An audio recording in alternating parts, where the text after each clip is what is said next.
Welcome to Dublin. We're lucky enough today to be at St James's Gate, and we're going to get a tour and let you guys see what's behind these gates. So come on in and check it out.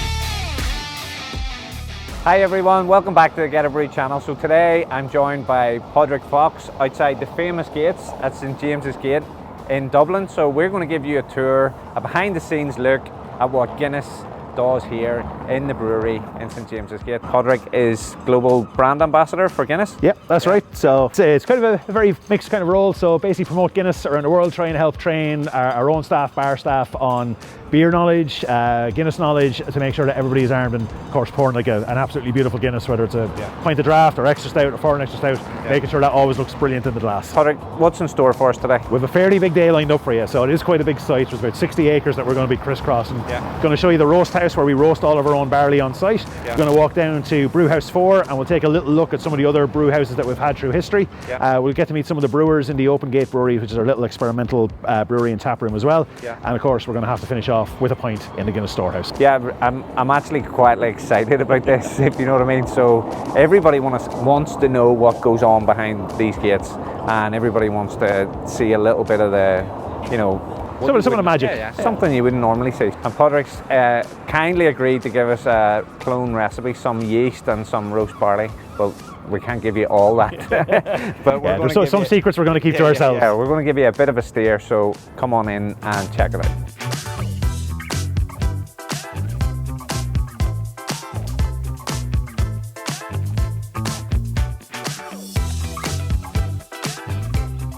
So we've came through the original St James's Gate. A lot of people say it's the big black gates with the nice gold Guinness logo on it, but it's actually just what we've walked through. And Arthur Guinness's house, where he lived there with his wife and 21 kids. And then this is the original brew house here. Now you can see the guys are doing a bit of construction work, and we're not going to get inside today, but this is where the whole thing started. So when Arthur Guinness signed the lease, the brewery wasn't in an operational stage at that time, and it took them a couple of years to get it developed and working into an operational brewery within Dublin. So the original footprint what the brewery was based on was 4 acres in size, and you can see it encapsulates this area, and there's only 4 breweries in 263 years, so that's some achievement.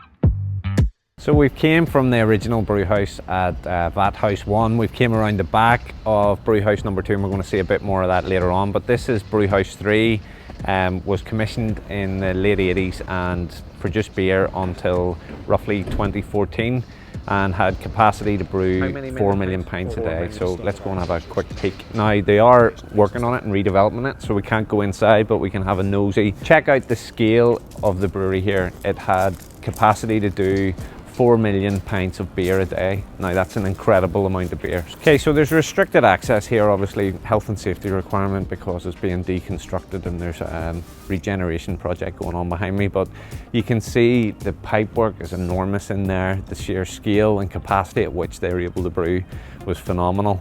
That was built to future-proof the business, and as we step through this walk and this tour of the Guinness factory, you'll understand that the sheer scale at which they work at nowadays is phenomenal. And 1 in every 10 pints in London, for example, is now a Guinness pint. So let's go and check out the rest. Okay, so this is the original sort of innovation pilot plant from 1904. So Guinness have been experimenting, making small scale 3-barrel brew house. It was called the 3-barrel brewery, obviously because of the size of the brew house. And then the main storehouse building here was built in the 1880s. Is that right? Yeah, 1880s. Chicago style, you can see from the architecture. Lovely building, and just again the sheer grandeur of what we're dealing with here is enormous. So. Guinness Draught itself didn't get released until 1959, and then it just soared with unbelievable popularity. So a lot of people probably don't realise that there was beer being brewed long before Guinness Draught accelerated in growth and became the global brand that it is today.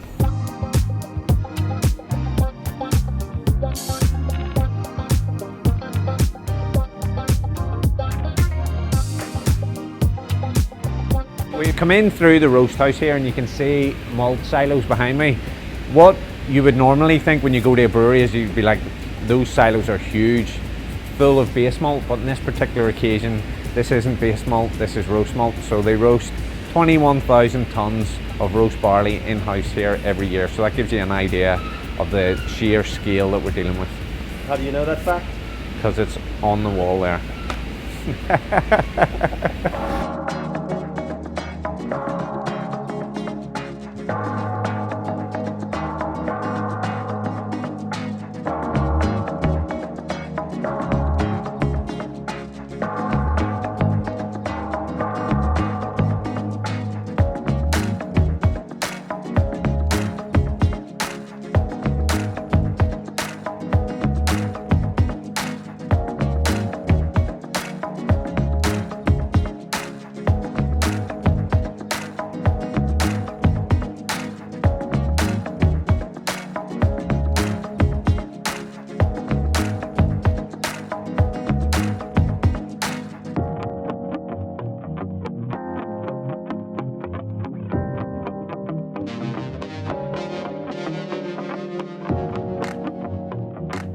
You're in the roast house.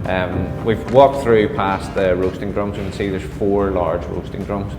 I'm really taken aback at the scale in here because we visited Dingemans Malt recently in Belgium, and they have 2 of these roasting drums and they're doing like 60,000 tons a year, so it shows you the sheer scale. But I also like the fact that these are the largest brewery in the world doing this. Probably I can't think of anyone off the top of my head that's doing it, roasting their own malt either, so a real attention to detail. So tell us a little bit about what goes on in here. Yeah, so like you said, there's 4 giant roasters there, and they'll roast the barley right up to the temperature of what we need. So I know you're no stranger to barley. So raw barley is what we put into the roasters. We don't use malted barley in here. It's all raw, straight from the field. So raw barley, you're more than welcome to try a bite, but try and, you need to protect your teeth, so that's just going to chip a tooth. So when we put the raw barley in, you see on the back wall, 232 degrees is the magic number that we're looking for. And it's a really specific number because 2 degrees higher, there's a chance the barley will catch fire. It'll be too bitter for the flavour that we want. 2 degrees lower, and it actually won't be roast enough to give us that like real dark chocolate, earthy bitterness flavour. So it's a real skill for the folks that work in the roast house here. And even with all modern technology, with everything that's available at our fingertips, it's still the guys who sign this off by sight and by taste at the end of it. So as it comes up very slowly in temperature, so these are monitoring their temperature as it brings it up. It's a very slow temperature rise to 232. Then once we hit our magic number, we'll cool it down a little bit quicker. So the way that we decide this is absolutely perfect to go in is one of the guys will literally take a sample out of the drum, pull it out, and he'll take a little handful of the roasted barley. We'll do a cross cut of it, do the eye examination, make sure it's actually what it wants to look like, and then he'll taste it. And if he's happy with that, it goes into our brew. So we actually have a little fresh batch here if you want to try it. It's kind of like the difference of, if you're familiar with like crystal malt, pale malt, you get that kind of Rice Krispies cereal light toast. This is very much on the much more bitter coffee, really dark chocolate kind of flavour to it. I get like burnt toast in a nice way. By the way, it's not like, burnt toast in it, but lovely, bitter, chocolatey, roasty, almost like coffee as well. Exactly. So this is what gives Guinness Draught in particular its bitter kind of character, but also the colour of the beer comes from this. And about 10% of the barley used in Guinness is roasted. So everything else we will bring in pre-malted, and that gets delivered right down to the big brew house, whereas all the raw barley comes into this side of the brewery here. So we're at the very fringe of the southern side of the brewery. So this is the only production piece that happens on this side, and then everything else happens down in the big brew house where we're going to have a look at later. And it's all Irish barley? all sourced through Minch Malt. We've been buying from Minch for over 100 years, so they're our barley supplier. We work with the guys. Our quality journey actually starts with the barley in the fields. We have a full-time agronomist who works with us here in the brewery, and she walks the fields at the start of the growing season with the farmers. We have quality checks from the grain going into the ground the whole way to the kegs leaving the gate. So between the grain going into the ground and the kegs leaving the gate, we have over 280 different quality checks before the beer leaves the brewery. No, it's very well roasted. I know that. You know, nice flavours, not astringent at all, which can happen in some roast barleys. You know, but it's not in the slightest. So for me, yeah, no, really tasty. And it's nice to know. Hopefully, we're going to get one of the brewers to tell us a little bit later about a clone recipe. But 10% roast is quite a bit, actually. I didn't expect it to be that high. And one thing you'd mentioned was the colour as well. Guinness isn't jet black. It's more of a ruby red when you put a light behind it. Exactly. So next time you order a pint, if you just hold it up to the light, you'll see that ruby red hue coming through in the bottom of the glass, and that's the true colour of Guinness. Yeah. So we say a pint of the black stuff, but actually a pint of ruby red stuff. Yeah. Genuinely privileged and want to thank you, and hopefully you guys enjoy this. But this is it is a great privilege for us to get behind the scenes here. Like a lot of people will be looking at this going, oh, the global brand that is Diageo, but at the end of the day, for me, these are making great beer. We know a lot of people that drink Guinness, we know a lot of people that love the beer, so to be able to come in here, show them a little bit behind the scenes, and obviously a lot of our homebrewers watching this will be going, right, we now know there's 10% roast barley in it, we just need to find out the rest, and Dylan's going to swipe the recipe somewhere, or photograph it.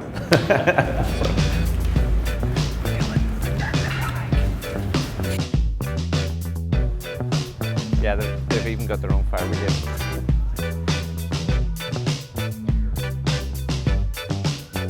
Yeah. So we're outside Brewhouse 2. Brewery was in here, and the technical department, which would have been one of the most prestigious and well thought of in a global sense. So all the technicians would have come out and had to go up the spiral staircase to go into the lab. Whenever they unearthed the pyramids in Egypt, they found barley, and the barley was brought here to be analysed in the lab. So, fun fact from Brewhouse 2.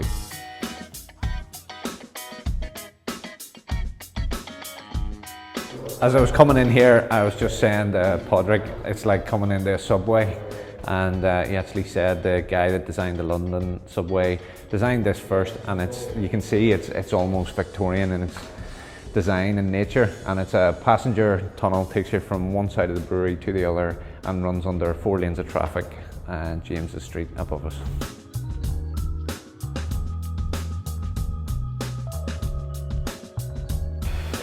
So we're making our way down to Brewhouse 4, which is the main brewery. You can see it's just behind me here, but I just wanted to give you a little bit of the concept of size.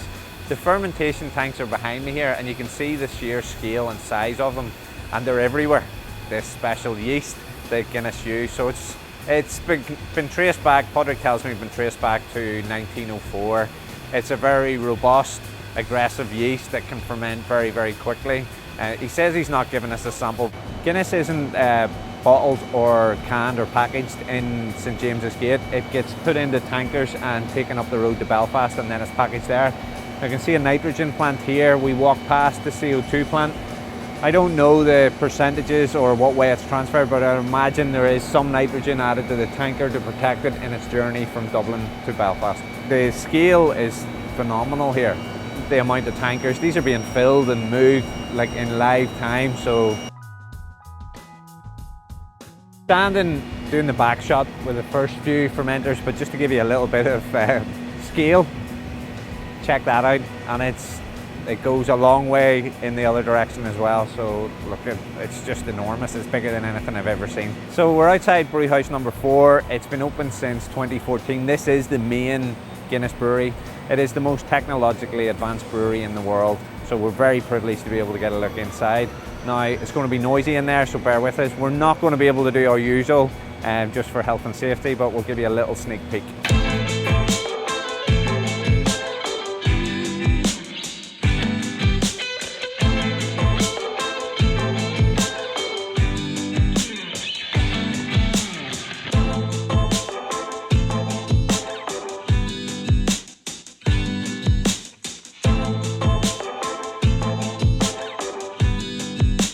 Yeah, it's like, wow, take your breath away scale. So for anyone that has no idea what they're looking at here, so we have the main Brewhouse 4 Guinness brewery here. It's 2,000 hectolitres in the Loiter ton. It's brewing 27 pints every second. This is, you know, it's the biggest brewery I've ever been in. It probably is the biggest brewery in the world from what I can gather. It's just phenomenal, and just the comfort of what it is as well. It's super quiet, super silent. You can see these will all be a mixture of kettles, Loiter tons, mash tons, underbacks. So like, this is where the black stuff is made. You know, it's a real privilege for Geterbrewed to be able to get access in here and to have a look around the brewery floor. Try and give you a little bit of an explanation on the process here. So the first 2 Loiter tons are dedicated to Guinness production, and the end Loiter ton is for the smaller batch stuff. So these are 20,000 hec, the bottom one's 10,000 hec, and that'll brew things like Smithwick's and Carlsberg. You'll see there that there's an adjunct kettle. It's not that, you know, Guinness are using lots of adjuncts. They do brew certain rye beers and things like that there, so that'll be used. And then the actual boiled kettles, you can see kettle 1-1 there is one of the main kettles, and that's, you know, this is the same process as what we are aware of, where we have you know, mash, Loiter, boil, cool, ferment. It's just on a scale it's very hard to get your head around, because everything's so purposely laid out and in such a grand scale in comparison to what you're used to. And you can see at the bottom there the smaller kettle that does the Smithwick's and the other batches of beer that they're making here in Diageo. To give you a bit of I don't know if you're getting the scale of this on the other side of the camera, but like that Loiter ton is what, 25-30 meters in diameter, but you can see everything's just spotless. You see, like food safety line, we can't go beyond the white line here. Safety's everywhere in here. Food safety standards are, you know, the highest there is. It's the most technologically advanced brewery I've ever been in. It's phenomenal. Just sign the guest book here.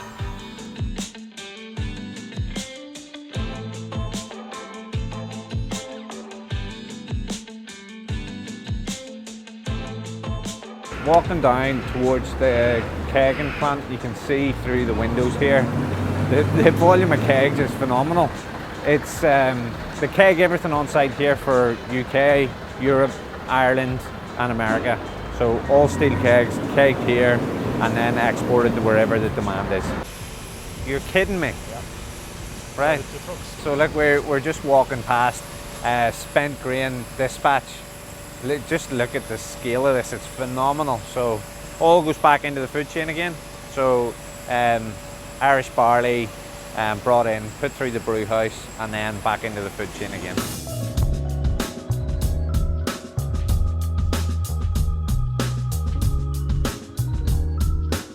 Well everyone, now we're at the Open Gate Brewery, the Guinness R&D and craft wing, where they develop the new beers and where they brew experimental batches for you to taste in the taproom in-house. So come on in, check it out.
Today we're very privileged to be in the Open Gate Brewery. Graham is going to have a chat with us here. Graham's title is Brewing Technologist currently, but he's going to move on to a new role where he's going to be the pilot plant manager here. So to summarise, what you do here is you problem solve for other parts of the globe, R&D and... Yeah, there's a few bits to it. So the first part of it is we're development brewery, so we are home to innovation for beer for Guinness, Diageo globally. Yeah. So whether it's any of the markets that we operate in, if there's a new product coming, development for it, basically it starts here. Yeah. The second part of it is we have the Open Gate Brewery tap room. Yeah. So part of that is that's the fun bit. That's where we get to basically come, as it says on the big door on the front of the building. It says anything we can dream up, we get to brew up. Yeah. It's pretty much it. There's a little bit more limits to that, but broadly speaking, that's what we do. So we provide the bar with a steady series of novel recipe, ever-changing beers to basically keep consumers interested and demonstrate the skill of the brewers at Guinness, to show that we're not just a stout factory. Yeah. If you want a lager, we can do ale, we can do IPAs, we can do sours, we can do Kvike beers, we can do fest beers, we can do, not quite lambic, we haven't built the cool ship yet, but but basically anything you want, we can do. Like Geterbrewed is a two-pronged business, so we have a homebrew side of things, and then we supply commercial craft brewers as well. Our homebrew audience are asking all the time for a Guinness clone. Now I know you can't give me the recipe, right? I know we can't get a sample of the yeast, or we can't do whatever. Give us some tips on how to make that as close to it without you giving away any. Yeah, that's good. I mean, one of the key parts. One of the key things that everyone knows about Guinness is that lovely dark colour. Yeah. It's the official line. It's not actually black. Yeah. Next time you get a pint, stick it on the table, look at it just sort of towards the bottom of the glass, you'll see it's actually a really dark ruby red. Yeah. Pretty much all that colour comes from the roast barley that we use as part of the recipe. It's also where you get that sort of that lovely sort of dry bitterness to it. Yeah. Sort of astringent kind of taste that some people don't like. People who love Guinness love that taste. Yeah. Roast barley, dark malts. So you're looking at, as you probably would with many stouts, you're looking at your chocolate malt, your black malt. Our one is the roast barley. Okay. Unmalted roasted barley. Yeah. You need a reasonable percentage of that into your mash. Okay. Anyone who's been homebrewing for a while is going to know kind of how far you can push that. So I'm not going to give you a number, but they'll be able to figure it out. And the other one is our yeast. Yeah. So the Guinness yeast strain, as you've said, it's proprietary. It's ours. An ale yeast, good clean ale yeast, will give you something close to the flavours. And the other thing, which is probably not going to be in the reach of most homebrewers, is the nitrogenation to get you that really thick, tight, creamy head. Yeah. Because CO2 in beer, everyone knows about carbonation in beer, gives you that lovely foam, gives you the lacing down the glass. Yeah. CO2 bubbles are quite big, nitrogen bubbles really small. So that's where you get that really tight, creamy head that doesn't disappear as your pint sits. You've all had a pint in the pub where this lovely beer comes out, this nice thick, good bit of head on it, but it's a carbonated beer. Yeah. A few minutes later, it's maybe gone. Doesn't happen with Guinness. Yeah. Shouldn't happen with Guinness.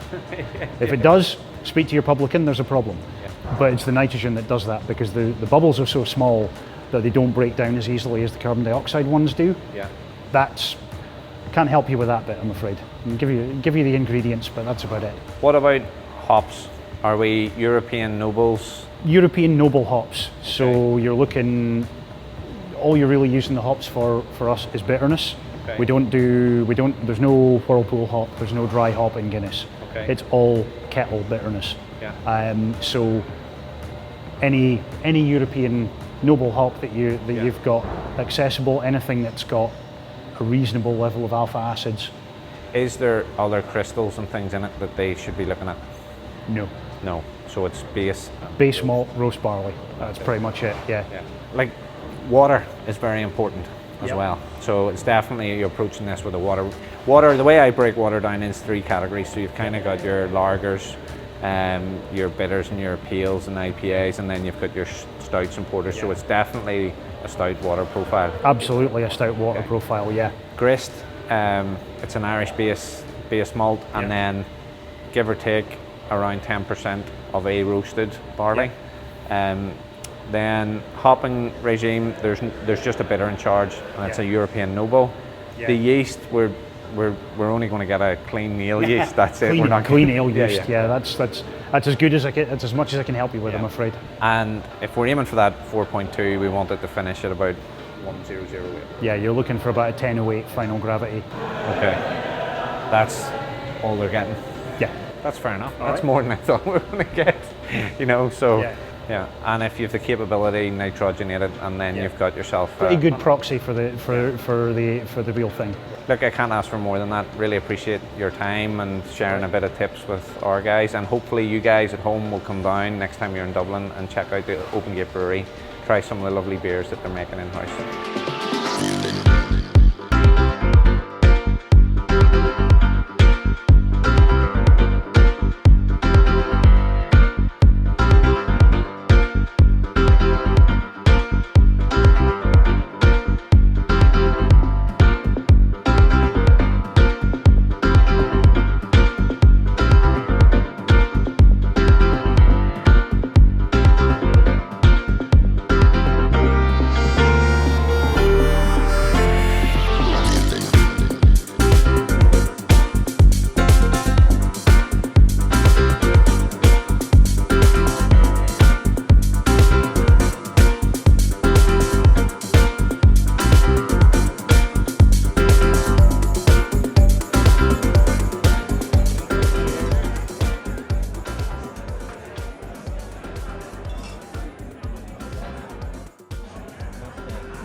Well everyone, that was the Guinness tour. What an incredible experience, and I genuinely mean that. I'm very grateful to Padraig, Graham and Rob and all the staff here that gave us some of their time. Like, this was a difficult one for us because they're global giants, Diageo and Guinness. But we do get regular emails asking about how do we clone Guinness, as it's many people's favourite beer. So when we were given the opportunity to be invited down here to do this video, we thought it was a great opportunity that we could make the most out of it to help the homebrew community.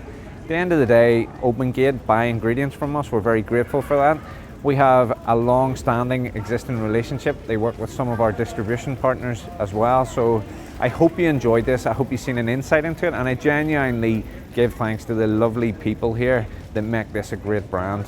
Look, everyone knows Diageo's an enormous global brand. Like, the sheer volume of beer that's pumped out of here every single day is phenomenal. It's actually mind-boggling. But the people, that's the differential. Padraig loves beer, Graham loves beer, Rob loves beer. The people we met today, they're passionate about the industry, they're passionate about quality and consistency. So let's see past that brand and let's look at the people. For me personally, as a home brewer that's went on to own my own commercial brewery as well, it's probably one of those little tick bucket lists.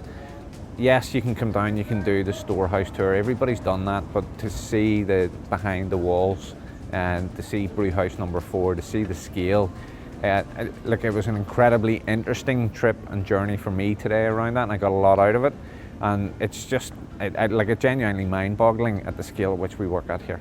So to give you an idea, in the Gravity Bar there's 10 to 12,000 pints of beer poured here every Saturday afternoon whenever visitors are coming in here. So from a tourism point of view, this place is bringing serious volume and serious value to brand Ireland and to Irish craft beer, albeit they're a global brand and a macro brewer, you may say, but those volumes are phenomenal. So part of what we wanted to do today was get some tips and tricks for our homebrew customers on how to make a really good quality Guinness at home. So it may be an unofficial Guinness clone, but we've heard it from one of the brewers, we've got some tips, we've seen it for ourselves, and we're probably going to do a little bit more work on this with Guinness here so that you guys can make something that's very close to what they brew on site here. We really appreciate you watching this. Do give us a like and a subscribe, hit the little bell so you know when we release new content. So for us, great day out, great experience. We've got some tips for the homebrewers, and until next time, happy brewing.